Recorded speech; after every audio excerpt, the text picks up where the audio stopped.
Hey everyone, welcome back to the It's a Mind Game podcast. My name is Jade. I am a personal trainer and mindset coach specializing in HA and ED recovery, and in particular, female specific training protocols. Today, I'm actually joined with nearly 9-week-old Ruben. He is cuddling up in my arms as we speak, so you may hear a few little grunts and grumbles as we go. But I'm doing my best to keep the podcast going while on maternity leave, and that means this is what it looks like. So I hope you don't mind, and I'm super happy to have you listening in on today's episode. And in today's episode, we're going to be speaking about inversion thinking, and it's something that was brought to my attention recently by Alex Hermosi, which I'm sure plenty of you have heard about. He's all over YouTube and Instagram, and I've recently just fell in love with all of his content and the way how he speaks. Even though it's business orientated, there is just so much information that's transferable to anything to do with health and fitness, personal development. So if you haven't already, I highly recommend you dive into some of his content because it is unreal.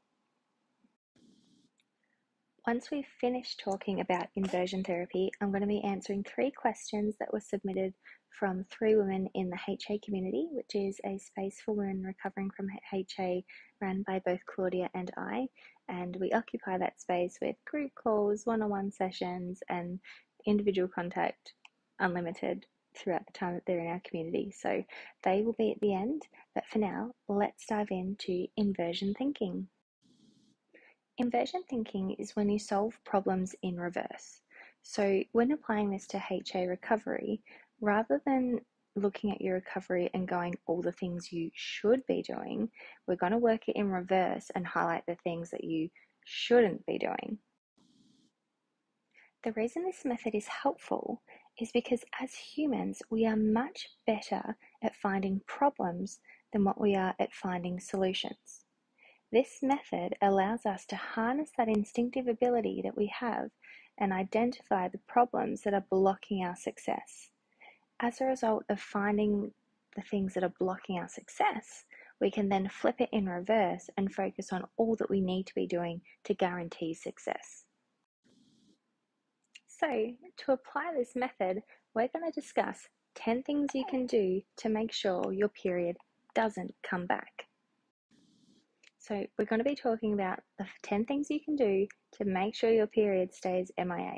And the reason we're doing this is because it highlights the barriers to your success, and perhaps they're barriers that you're not recognizing because you're focusing on other areas. So, let's talk about them, and hopefully this chat will get you one step closer to recovering your period. Okay, so number 1 of 10 reasons to keep your period missing in action is telling yourself you'll start tomorrow, and then tomorrow comes and you never start.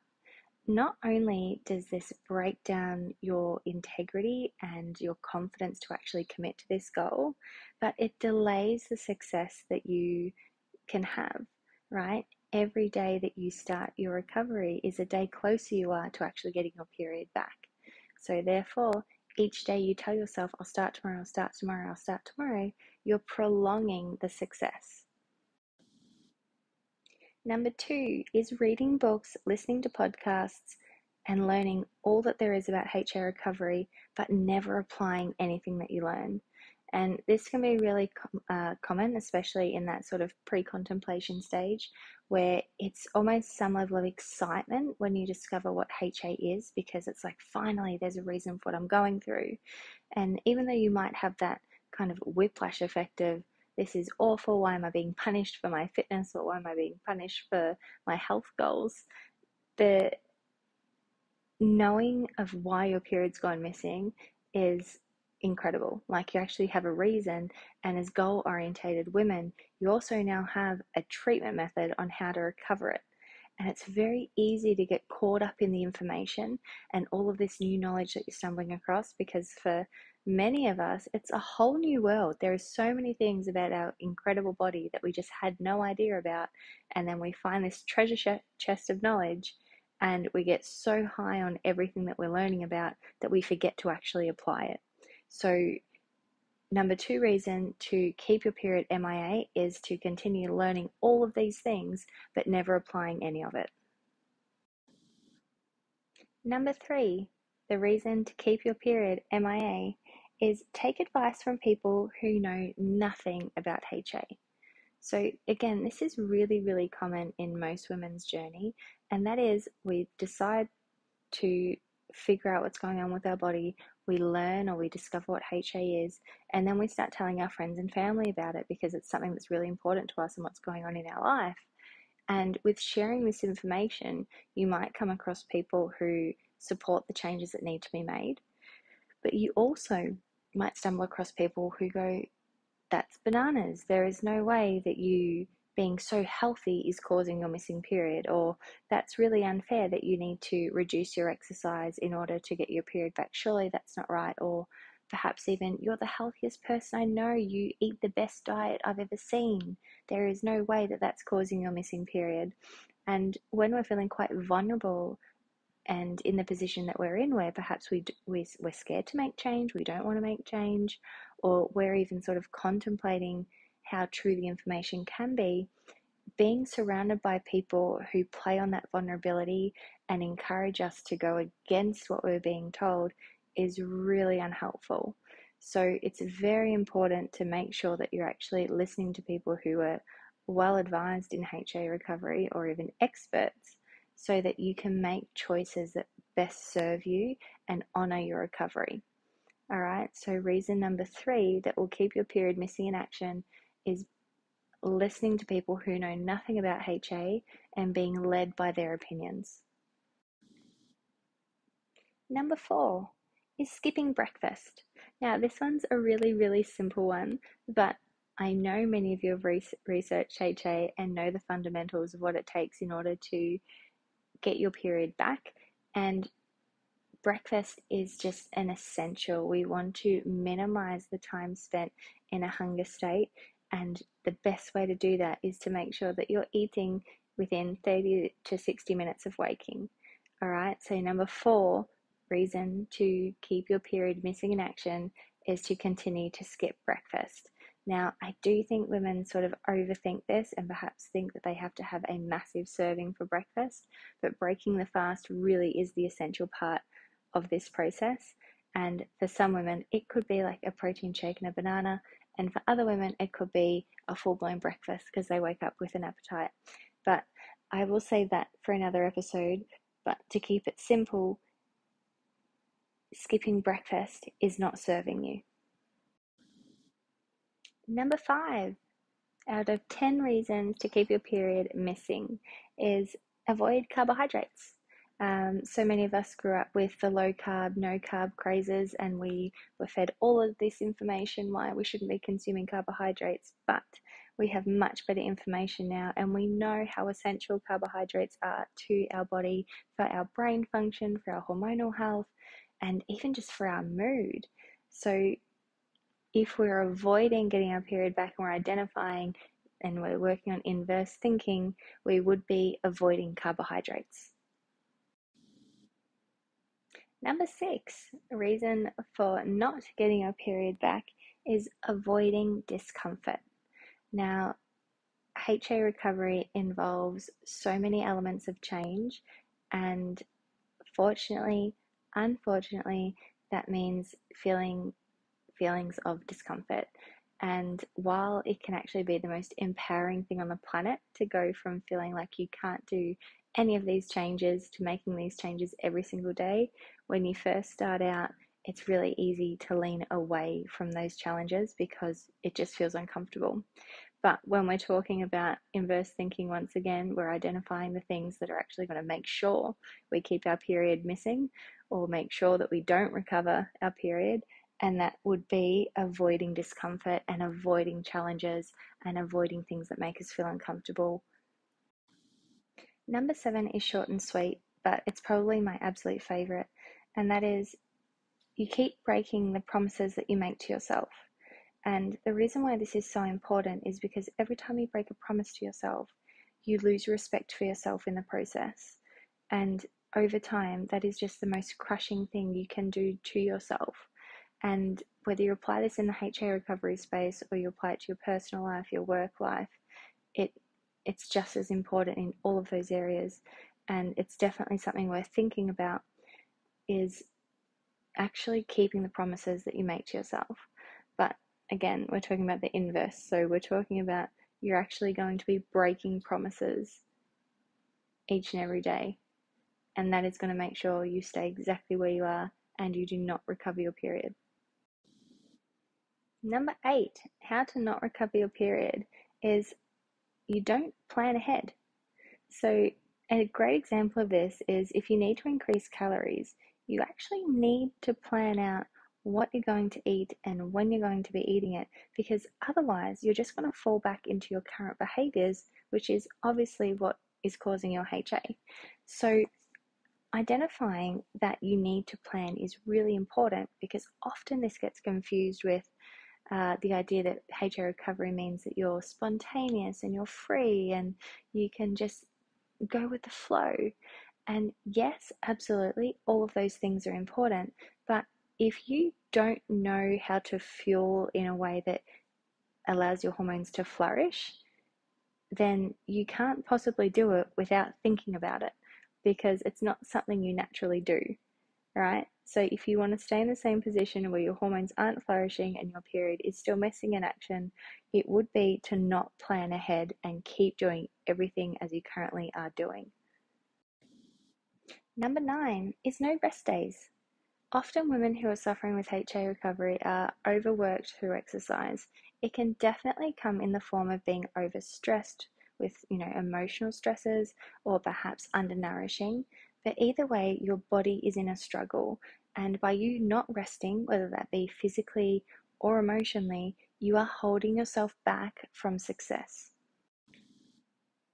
Number 10, how to not recover your period, is you expect other people or other products to do the recovery for you.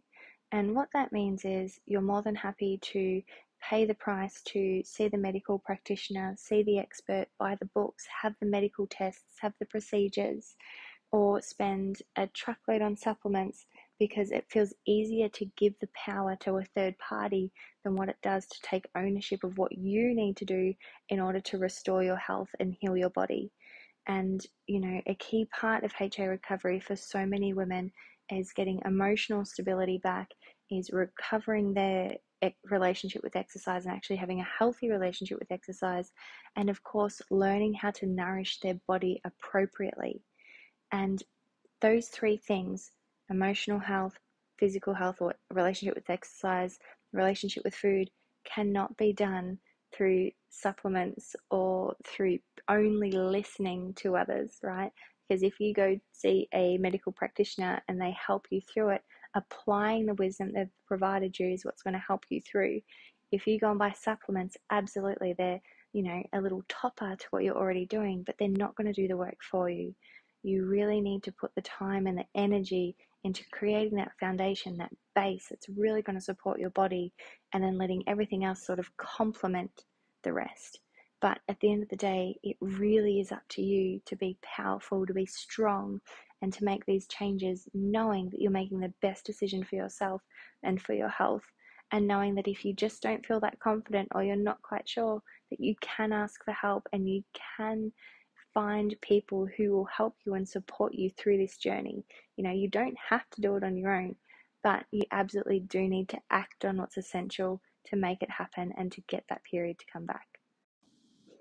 All right, so we've highlighted 10 things that you can do to inhibit or prevent your period from coming back, which, as I was recording it, actually gets quite confusing by saying what you shouldn't do, because I automatically correct it into what you should do.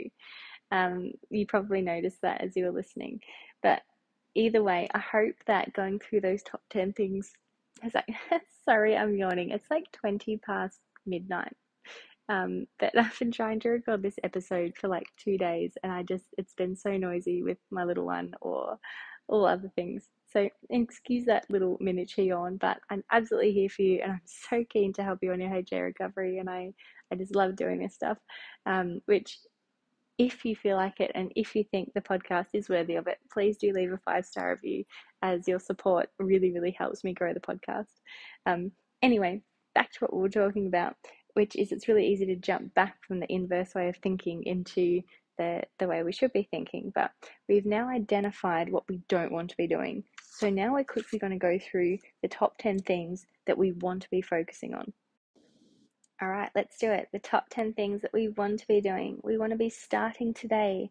We want to read books, listen to podcasts, seek medical advice, and apply the knowledge that we've gained. We want to take advice from people who know what they're talking about. We want to eat breakfast within 30 to 60 minutes of waking up. We want to lean into discomfort and allow for change. We want to keep the promises we make to ourselves. We want to plan ahead and actually make it easy to succeed. We want to be taking rest days mentally and physically. And most of all, we want to know that we have the power to recover and that it truly is up to us to make positive change, and trust that our body will follow suit and your period will come back as a result of making these changes. I would love to know if this way of thinking has triggered anything in your mind, and if perhaps identifying the things that you don't want to do has actually made you think about things that you can improve on in your HA recovery. So if you do feel like sharing that information, please do send me an email or a DM, because I'd absolutely love to hear about it. And it also helps me restructure what the podcast is going to look like in the future, because I very much do want to make it more about giving you tools to allow for greater success versus just sort of talking about HA recovery all the time and other people's personal experiences. Okay, so Q&A time. These 3 questions are submitted by 3 wonderful women in our HA community. So I'm going to jump on into those, and hopefully these questions help you out with your HA recovery too. So question number 1 is, why do women experience rapid temperatures during HA recovery? Now, on a symptomatic side of view, plenty of women do experience night sweats and temperatures in the middle of the night while trying to recover their period. But on a BBT side of things, which is where I have more knowledge about, the reason women have different temperatures with BBT charts is it's very easily affected by stress levels, by your sleeping patterns, and lifestyle factors. So the super simple ones are, you need to be asleep for at least 4 hours straight before taking your BBT. If you've woken up in 2 hours, 3 hours, that's going to change the temperature that you get each morning and can give false reads. So often you'll see temperatures jumping around, and sometimes it's because women are suffering with insomnia, and the tossing and turning and the constant waking actually affects their temperature. High levels of stress can affect your BBT, so that, I guess, again goes in hand with women suffering with HA. Often they've got a whole lot of physical stress, if not emotional stress, on top of that, and we do know that that can affect temperatures when women are charting. Other things to consider is if you're traveling, if you are sick, or if you have had a change in environmental factors, that can also affect your BBT. If you're talking about the night sweats that are experienced, or high temperatures in the middle of the night, it is to do with hormones, though it is out of my scope of practice. So I would highly recommend you link that question back into Claudia, because she will be able to give you a wonderful and detailed explanation as to why that is happening. Question number 2 is positive affirmations or mantras to help navigate rest days. So rest days can be quite stressful for women who are in HA recovery and who are trying to navigate exercise compulsion. And in all honesty, for me, when I was going through HA recovery, that was probably one of the most tricky things, is being able to take a rest day and not be stressing about it all day long. And there's 2 things I want to cover when it comes to being able to take a rest day. And one is, sometimes not diving straight into one can be really helpful. So as an example, if you're used to training 7 days a week, perhaps your rest day at the start is going for a walk, or reducing your session from 60 minutes to 30 minutes, or perhaps doing something really low volume, or perhaps doing a yoga class, right? So you're not going completely from training to cozy on the couch and Netflix, but instead you're gradually reducing the intensity and building the confidence that everything's going to be okay, because often women go, I'm just scared to do it. They don't have the confidence that the rest day is going to pay off. But in all honesty, the confidence with these things comes from having evidence that it's okay. So some women think, if I take a rest day, I'm going to wake up fat the next day, or perhaps I want to lose my strength gains, or something really crazy is going to happen in that 24-hour period. But the more you practice and realize that what you believe is going to happen doesn't happen, that's actually where your confidence comes from. So just to reiterate that, if you're having difficulty with a rest day, take small steps first so you can build your confidence up with it. So reduce the intensity, reduce the duration, do something restorative until you get to a point where you can go, you know what, I can actually have a complete rest day, and it might feel a little bit challenging, but I can make peace with it. And then once you're there, you can just keep practicing that, and then you'll start to have the confidence that rest days are actually really great and you can indeed enjoy them. Nothing bad's going to happen, and that it's absolutely complementing your HA recovery.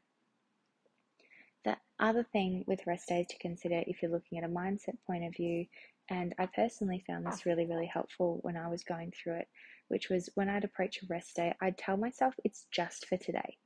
Like, I'm just taking rest day for today. It's not a forever after. It's not the rest of my life.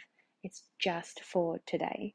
And it would help just narrow in everything, and it wouldn't seem so intimidating, because for some reason, if I thought about a rest day as something indefinite, it just terrified me. But if I sort of told myself it's just for today, I could just bite the bullet and get it done. And then again, the next day, I would wake up and everything was okay, and I would start to build that confidence that rest days aren't as bad as I thought they were going to be. Another way you can think about rest days is, with every rest day, you're one day closer to your period, because as wonderful as exercise is, often with the amount of exercise we're doing, it's really not complementing our health, but rest absolutely will complement our health.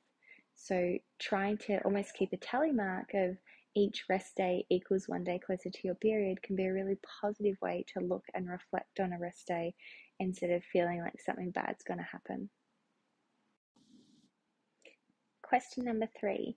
So one of our wonderful ladies, she's had 5 months of regular periods and has returned to training 5 days per week, and is eating approximately 1,400 to 1,600 calories a day, and is noticing that there is no body changes coming as a result of her training and nutrition. And she's asking, why is this happening? So this is a tricky one to answer, purely because I don't have a whole lot of details in regards to daily life, your actual exercise routine, and perhaps sleeping patterns and things like that.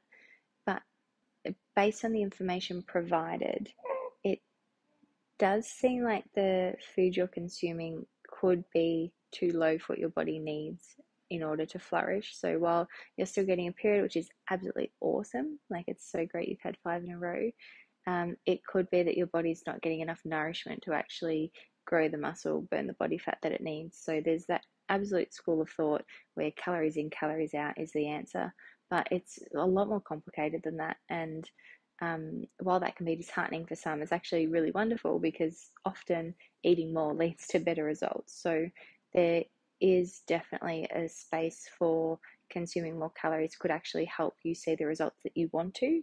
But it's really difficult for me to say with the lack of information that I've got from this question. The other thing to consider is your body is still settling into finding its safety, knowing that everything's okay, and having the confidence to sort of let go of excess body fat, because previously it's felt like it's in starvation mode and it's needed to hold on to this extra fat so that it can survive, right? And some women who have gone through HA recovery, that I've spoken with anyway, have had scenarios where perhaps their weight has held steady for 6 to 12 months, and then out of nowhere their body just started dropping weight without actually doing anything. They didn't change their calories, they didn't change their exercise, they just kept doing what they were doing, and then out of nowhere the weight disappeared. And one could argue that your body just found a homeostasis point and almost relaxed and could let go. but there isn't a whole lot of evidence to support that. It's just anecdotal. Um, so perhaps that is something that you could be experiencing right now. I would love to know sort of energetically how you're feeling, and you are working with Claudia, so what her feedback is on your nutrition, because she is the expert in that field and no doubt would be giving wonderful advice to you at this point in time. You have mentioned weight, so I'm also curious if perhaps your body composition is changing, but the scale isn't, because that's absolutely another thing that can happen, is that more muscle mass is creeping in, body fat is changing, but your scale's kind of hovering in the same spot. So it gives the illusion that nothing is happening, but in reality, lots is. So another thing that you could look at is how your clothes are fitting, how your jeans are fitting, and seeing if there's any changes there. Um, as I'm saying this could be really triggering for some women in HA recovery right now, but I think it is important to reiterate that your HA recovery body isn't your forever after body. And if you do have health and fitness goals, and perhaps you do have physique goals after HA, you absolutely can have them. It's just about doing it the wise way, right? And making sure that you're protecting your health and honoring it versus all the crash diets and the exercise compulsion and all the rest of it. So if you are looking for body composition changes after HA, yes, you absolutely can. It is possible, but again, we're prioritizing what you need to maintain your healthy hormones and your healthy body and mind versus doing whatever it takes to look a particular way. So, long-winded answer, but perhaps the calories need some tweaking. Perhaps it's a training style, perhaps it is the body composition's changing, but it's not being reflected in the scale. Perhaps it is your body still just needs more time in order to relax and actually allow body changes to happen. So, either way, what you're experiencing isn't uncommon, but based on the information I've got, it's really difficult for me to sort of know which area is lacking. But either way, if you're looking for reassurance that your body composition will change after HA recovery, yes, it will. It's just a different process for different women. But please don't be disheartened. Please do continue to enjoy your training, enjoy your nutrition, and continue to ask questions to make sure that you're functioning at your best. But perhaps your body does just need a little bit more time. Please do follow up with this if you have more questions or you want to provide more information so I can give a more detailed answer, because this one's been pretty bland, but there wasn't a whole lot for me to sort of utilize for this. And I guess for anyone listening, the reason for that is I am on maternity leave, so I'm not doing consultations at the moment, though I have offered the Q&A to the community to answer on the podcast. But hopefully that's helpful. And if you are looking for reassurance, you've absolutely got it. Changes will happen. Sometimes they just take a little bit longer for some women than others. If you've listened to the end, you are absolutely amazing, and I'm so grateful to have you listening in for the whole episode. I hope you found that helpful, and I hope you continue to find all the episodes in the future helpful. If you have any feedback for the podcast, please do reach out. I'd love to hear your feedback. But in the meantime, I'm just so happy to have you listening in, and I will see you in the next one. Have a wonderful day.